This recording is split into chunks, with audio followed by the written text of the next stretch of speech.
Hello everyone, welcome to my blog. আজিৰ ব্লগটো এটা study blog নহয়, এটা গাঁৱৰ ব্লগ.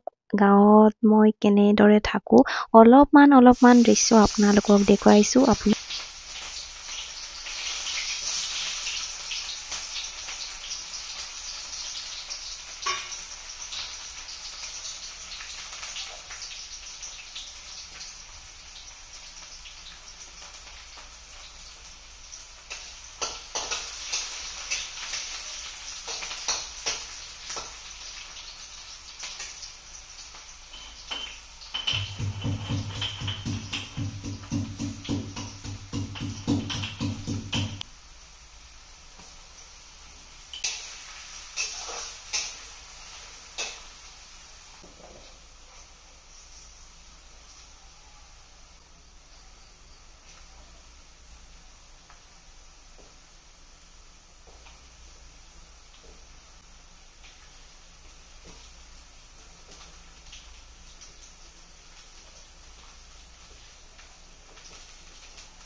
ৰাতিপুৱা মই তাতে থাকিলে উঠো 6টা বা 6:30 মানত আৰু গা পা ধুই কিচেনত সোমাও আৰু আমাৰ একেবাৰে ৰাতিপুৱা 11টা মানতে ভাত খাই দিনত আৰু ভাত নাখায় সেইবাবে বনাই আছিলো মই দিনৰ বাবে 11টা 12টা মানত খাই আৰু পিছবেলা কিবা চাহ বা কিবা খাই আৰু ৰাতি একেবাৰে ভাত খাই আৰু আজি মই বনাই আছিলো দাইল আৰু চব্জি আৰু মাছো ভাজিম পিছত.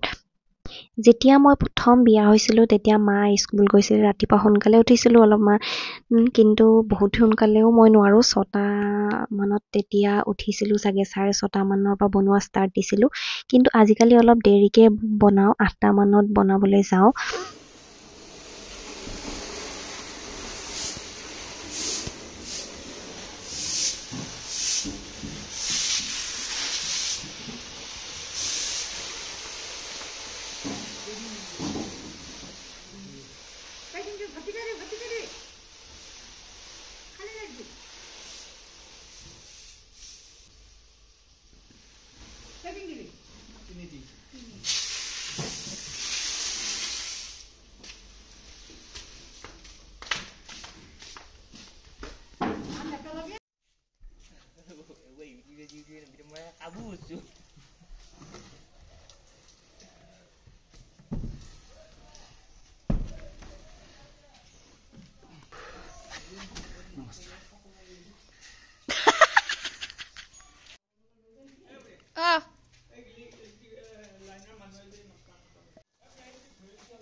এয়া বৰ্মা হা নমস্কাৰ দিয়ক. নমস্কাৰ নমস্কাৰ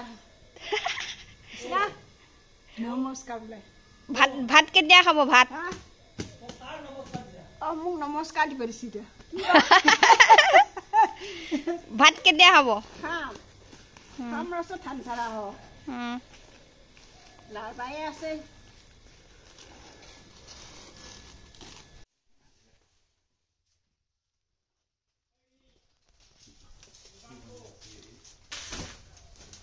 ধুনীয়া লাগিছে তোমাক এইহে ধীৰাজ.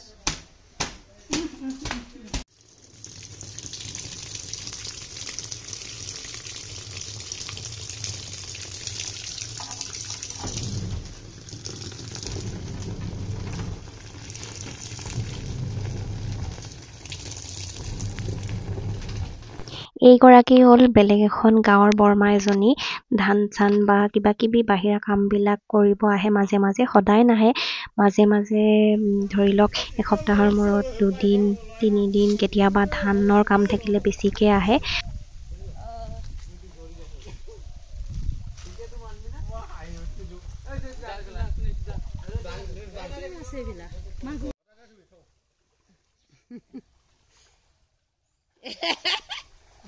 মাছ ধৰা মানুহ এই খেলালা জালত ধৰি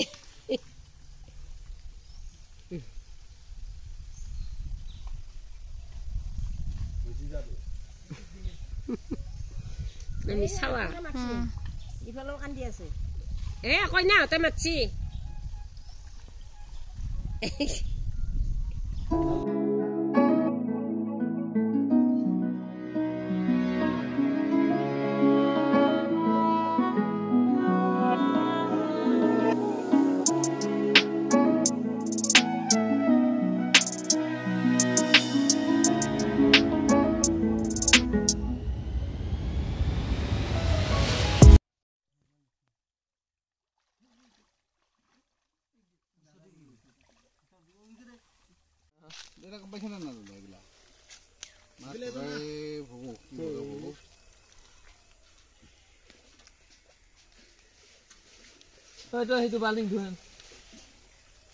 আমাৰ ঘৰত মিস্ত্ৰীয়ে কাম কৰি আছিল আৰু সেই মিস্ত্ৰীবিলাকে আজি মাছ মাৰিছিলে আৰু মাছ কাবাক ভগাই দিলে আমিও ল'লো আৰু মাছ আছিলে আজি কিন্তু আজি পোলাও আৰু পনীৰহে বনাইছোঁ কাৰ্যালয়ৰ পৰা টিকেট সংগ্ৰহ কৰি প্ৰেক্ষাগৃহত প্ৰৱেশ কৰিবৰ বাবে বিনম্ৰ অনুৰোধ জনাইছোঁ মাত্ৰ তিনিদিনিকাৰ বাবে আমি